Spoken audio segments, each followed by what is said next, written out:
हमेशा शुभ कार्य का प्रतीक है। जब कभी शुभ कार्य किए जाते हैं तो उसमें कुछ ऐसी विसंगतियां आती रहती हैं, तो उसको भी दूर करने का निरंतर प्रयास किया जा रहा है। और रही बात कार्यकर्ता के आन बान सम्मान की, तो डॉक्टर अरविंद राजभर कह रहा है, जब जब कार्यकर्ता का आन बान सम्मान टकराएगा ना, डॉक्टर अरविंद राजभर सबसे पहले नजर आएगा। बलिया में एक सोशल मीडिया पर खबर इतनी चल रही कि बांडी विधायिका का बयान था कि जब भी मेडिकल बनाए जाएंगे हम बड़े सहयोग किए हैं, दोनों मंत्री आमने सामने बनेंगे तो मुसलमानों की अलग बेटा, क्या दानिश से अलग बनाए जाएंगे बेटा?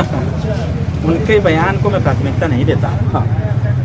और इस प्रकार के बयान ठीक भी नहीं है। हाँ। क्योंकि कुछ ऐसे क्षेत्र हैं जहां पर हम न तो धार्मिक आधार पर उसको विभेद कर सकते हैं, न तो जाति के आधार पर हम विभेद कर सकते हैं। जी, स्वास्थ्य संबंधी उनको तो खुश होना चाहिए, धन्यवाद देना चाहिए जनता का कि इस जनता ने हमको जिताया, यहाँ बीजेपी की गवर्नमेंट बनी और बड़े मशक्कत के बाद मेडिकल कॉलेज यहाँ आया। तो मेडिकल कॉलेज में कोई जरूरी है? आज जितने अच्छे अच्छे डॉक्टर, मैं एक बात पूछना चाहूँगा उन्हीं के लिए, अगर उनको कोई गंभीर बीमारी हो जाए और उत्तर प्रदेश में कोई मुस्लिम डॉक्टर जो उस बीमारी का इलाज सिर्फ वही जानता, वो क्या स्वीकार करेंगे? मरना स्वीकार करेंगी कि अपना इलाज करना स्वीकार करेंगे? ये उनसे पूछने की आवश्यकता है। प्रधानमंत्री जी भी करें कि ना ऐसा हो तो बांडी में हॉस्पिटल अलग बना दिया जाए। नहीं, ऐसा नहीं है तो अपने निधि से बनवा देना, क्या दिक्कत है? जी, अरे निधि का पैसा 5 करोड़ रुपया मिल ही रहा है, तो बनवा देना। जी, कहाँ है जो इतना हल्ला मचा रहे हैं? जी, निधि का पैसा उनके पास है, कौन अनुमति लेना है? पैसा उनके पास है, खर्च देख के बना दे। जी, सरकार मान लीजिए कि मेडिकल कॉलेज बना रही है, वो जो है विशेष एक वर्ग के लिए या समुदाय के लिए वो अपने पैसे से बना। तो कह रही विधायिका जी कि हमारे प्रयास से बनना है, मंत्री जी कह रहे कि हमारे प्रयास से बनना है, दोनों आमने सामने हो गए हैं। वो किसी के प्रयास से नहीं बन रहा है, जनता के प्रयास से बन रहा है। देखा जा रहा है कि एनडीए में जो भी मतलब इस जगह से जुड़े हैं वही लोग आने में खींचातानी कर रहे हैं। ऐसा नहीं है, ऐसा कहाँ है? अभी बलिया में देख लिया मर्तबा नहीं, भाजपा के वो है ना, एनडीए के तो अपना दल है, निषाद पार्टी है, अपना दल अपना काम कर रही है, निषाद पार्टी अपना काम करे, सुभाषपा अपना काम कर रही है।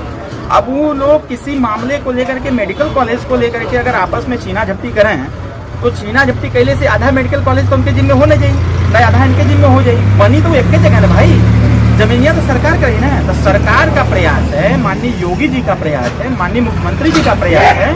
माननीय मुख्यमंत्री जी को लगा कि उत्तर प्रदेश का वह छोर जो बिहार से सटा हुआ है, कहीं न कहीं स्वास्थ्य संबंधित सेवाओं के लिए वहाँ कमजोरी है। इस बात को मैं जरूर कह सकता हूँ, जब मैं चुनाव लड़ रहा था 2017 में बांसडीह से, तब भी मैंने माननीय अमित शाह जी के मन से इस बात को मैंने कहा था और इस बात को मैं बार बार कहता था। और अभी मैं लोकसभा लड़ा था, मैं खुद कहा कि भाई बलिया में मेडिकल कॉलेज होना चाहिए, क्योंकि यहाँ के मरीज अगर कोई सीरियस हो जाता है तो लेके लखनऊ जाते जाते बनारस जाते थे दम तोड़ देता है। तो इस स्थिति में यहाँ होना चाहिए। मुख्यमंत्री जी ने किया, जनता की मांग थी, जनता की मांग पर सीएम साहब ने किया, तो इसका श्रेय जनता को जाता है। मंत्री जी एक बात और लास्ट हमारा सवाल है, बलिया में बागी विधायक होते हैं, मंत्री होते हैं, तमाम योगदान बलिया पर देश को दिया है, लेकिन बलिया सबसे पीछे क्यों रहा था? बगल में दोरिया वहाँ पर मेडिकल कॉलेज है, बगल में एक हॉस्पिटल है, लेकिन बलिया सबसे पीछे रहा। कहाँ पीछे बा?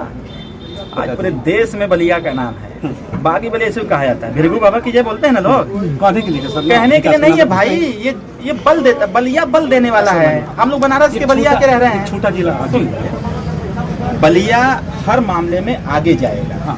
क्या है कि बलिया के जो जनप्रतिनिधि यहाँ ज्यादा से ज्यादा जीतते थे ना, वो यह समझते थे कि हमारा सब कुछ है जी, जनता का नहीं। तो अब जो जनप्रतिनिधि जीते हैं या जिसकी सरकार है वो जनता के लिए तैयार है। अब जैसे देखिए बलिया के लिए पूर्वांचल एक्सप्रेसवे को कनेक्ट किया गया जी, अभी ग्रीन एक्सप्रेसवे बन रहा है जी, बलिया के लिए बन रहा है। अब हाई जोन रास्ता जाता है मऊ से बलिया वाला, इहो के 4 लेन करेंगे तो रास्ता हो गई। बलिया स्टेशन का सौंदर्यीकरण भी हो रहा है, मेडिकल कॉलेज भी आ गया। अब वहीं हम चाहता नहीं कि एक मिनी मेडिकल कॉलेज ही रसड़ा में हो जाए जी, एक रसड़ा में हो जाए कि जैसे कि यहाँ के लोगों का इलाज यहीं पर हो पावे, ठीक ना। और बलिया हमारा बहुत आगे जाएगा, बलिया के लिए लोग काम करें तब ना आगे जाएगा भाई। अकेले हमारे बोलने से थोड़ा कुछ हो। जितने लोग जीते हैं, अब एक लोग जीते हैं सलीमपुर से जो आधा हिस्सा बलिया करता है, अब वो झूठे ही चिल्लाते हैं। बोले के चाहे मर्दवा नहीं था कि घाघरा का कटान हो जाता है, घाघरा पर पक्का बांध बदमा देना चाहिए। हम सरकार में विपक्ष में क्या बात है, तो इस्तीफा दे देना, सरकार वाला जीत जाए। 2 करोड़ तो कट ही जाता है, 3 करोड़ मुझे बचेंगे, कितना विकास करेंगे? अच्छा ये बतावा, हमें पैसा कौन आवश्यकता है? सदन में आप हैं, आपके लेटर हेड पर इतनी पावर होती है। अरे हम लोग भी तो कर, हम तो कुछ नहीं है जी, न सांसद है, न विधायक है, न मंत्री है, लेकिन हमारा लेटर पेड जब जाता है तो झंझना के काम होता है। हमारा फोन जाता है, दबा के काम होता है। देखिए अभी मैं एक सज्जन की पैरवी में कर रहा था, एसडीएम साहब फोन नहीं उठाए, अभी 3 बार फोन आ चुका उनका। अब उनको निर्देश दूंगा ये कर दीजिए, ऐसा नहीं है। जनप्रतिनिधि